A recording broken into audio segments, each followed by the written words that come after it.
Heri Pras, silat Garuda Indonesia. Saya tantang Anda bertarung dengan atau tanpa aturan. Dunia akan mengakui silat Garuda Indonesia jika Anda bisa mengalahkan saya. Tapi kalau lo kalah, lo wajib minta maaf ke seluruh ulama yang pernah lo reaction.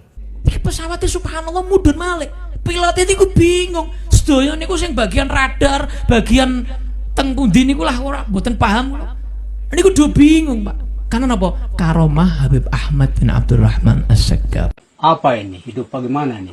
Jadi narasi yang dibangun, kebencian, terus memancing emosi saya. Ya dikira saya akan terpancing emosi lalu ujuk-ujuk datang dengan emosi mau fight gitu. Enggak, saya bukan tipe orang seperti itu. Apalagi perkara seperti ini, nggak ada manfaat buat saya. Haram. Kata MUI haram. Apalagi ulama salafi, jelas haram hukumnya. Bahkan bukan cuma mengadakan, nonton saja menurut MUI haram.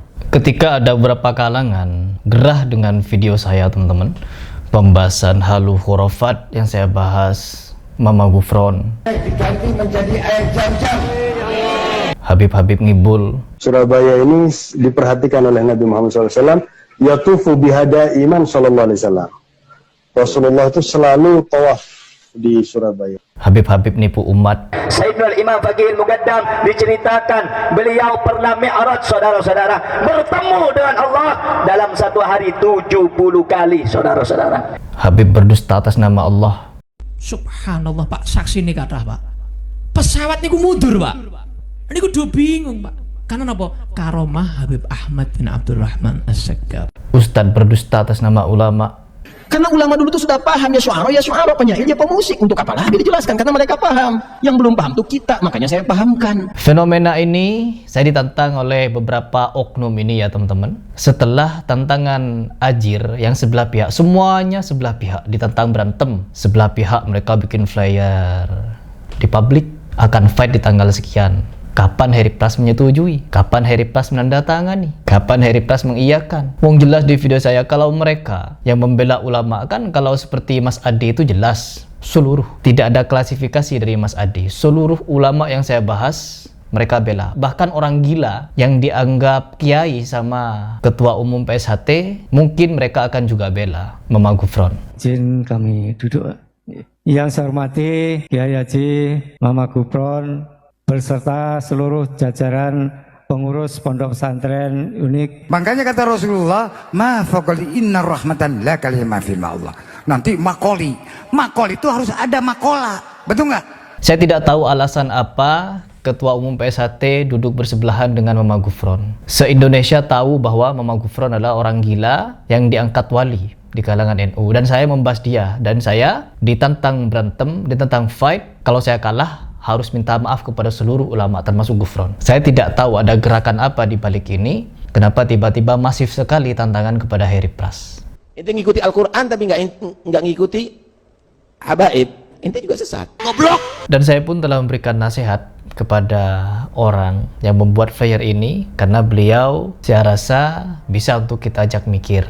Karena ketika saya memberikan penjelasan, kalau memang saya didesak, dipaksa untuk datang pada tanggal 18 Januari itu, maka saya juga tegaskan sebelum tanggal tersebut, maksimal tanggal 17 Januari, Heri Pras sudah menerima 5 dalil yang saya minta kepada yang mengatakan mau menertibkan saya dengan cara tentang berantem. Alasannya membela Ustadz Adi Hidayat dan Abdul Somad. Nah, kedua ulama ini sama-sama membela guru sekumpul. Sudah lama saya menyimak dan menyaksikan kegaduhan yang ditimbulkan oleh saudara Heri Pras dengan mengkritisi dan mencela para ulama dan guru-guru kami seperti Ustadz Adi Hidayat. Di Kalimantan itu ada waliun min auliya'illahi, guru sekumpul, Ustadz Abdul Somad. Abah guru sekumpul, di antara karomah beliau adalah haul yang paling banyak di Indonesia. Sedangkan dia, guru sekumpul ini, mengajarkan hadis palsu.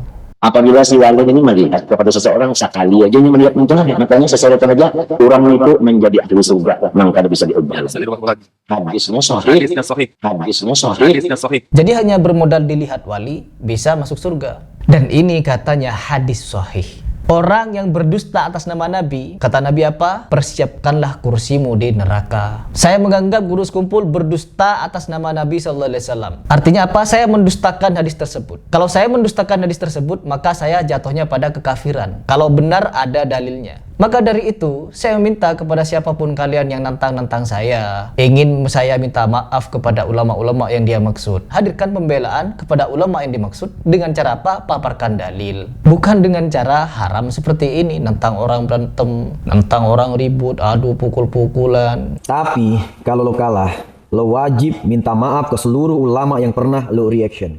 Dan bukan cuma 1-2, di dalam buku yang tertulis 100 karomah pun itu sudah kita bahas, sudah kita bedah. Dan ulama Martapura tidak ada yang berani untuk meladeni ajakan dialog membedah 100 karomah itu. Nggak perlu ke hadis palsu, karena siapapun yang mengajak saya fight, ngajak saya ribut ini, mereka tidak akan bisa membela gurunya.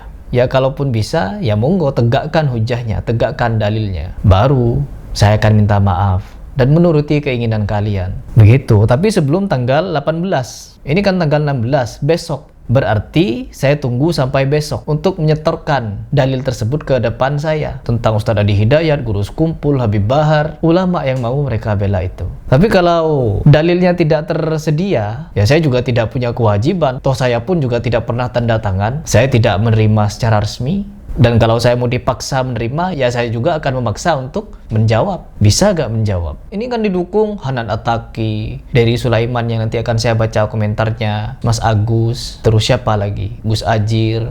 Coba berkolaborasi, kirim dalil-dalil yang saya mintakan di video, kirim kepada atletnya dan paparkan kepada saya. Ini loh dalilnya. Kan gampang. Gitu saja kok repot, kata Gus Dur. Gitu aja kok repot. Tapi karena tidak ada dalilnya teman-teman, jadi narasi yang dibangun, kebencian, terus memancing emosi saya. Ya dikira saya akan terpancing emosi lalu ujuk-ujuk datang dengan emosi mau fight gitu. Enggak, saya bukan tipe orang seperti itu. Apalagi perkara seperti ini, nggak ada manfaat buat saya. Haram, kata MUI haram. Apalagi ulama salafi, jelas haram hukumnya. Dan alhamdulillahnya pemilik akun kita patuh kepada negara. Dan di dalam negara kita ada lembaga Majelis Ulama Indonesia. Apabila Majelis Ulama Indonesia memfatwakan hukum pertandingan seperti ini haram, maka kita akan ikuti. Perhatikan teman-teman. Fatwa ulama dari MUI jelas mengharamkan. Bahkan bukan cuma mengadakan, nonton saja menurut MUI haram. Semoga saja diikutilah. Agar apa? Agar benar-benar patuh kepada negaranya. Awas, kamu harus minta maaf. Saya dipaksa minta maaf kepada guru sekumpul teman-teman. Jemaahnya guru sekumpul kan banyak yang sakit hati kepada Heri Pras. Kalau kalian ingin saya minta maaf, syaratnya mudah. Ketika Heri Pras menyatakan guru sekumpul berdusta atas nama Nabi, maka apa yang perlu kalian lakukan? Datangkan dalil sahih.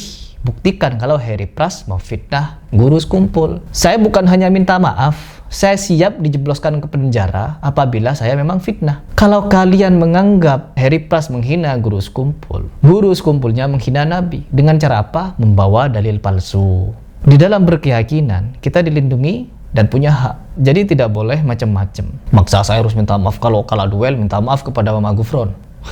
Ya, semoga banyak orang yang berpikir. Semakin mereka banyak menghujat, mencaci maki, bahkan merendahkan saya, mencemooh saya, ya kita lihat. Karena Heri Pras pun tidak akan berhenti untuk memberikan pembahasan mengenai takhayul khurafat para oknum-oknum yang kalian anggap ulama ini. Karena diantara mereka banyak yang menghinakan Nabi. Begitu. Jadi saya menganggapnya ini adalah jihad fisabilillah. Kenapa? Kita ingin menegakkan kebenaran, bukan menegakkan benang yang basah.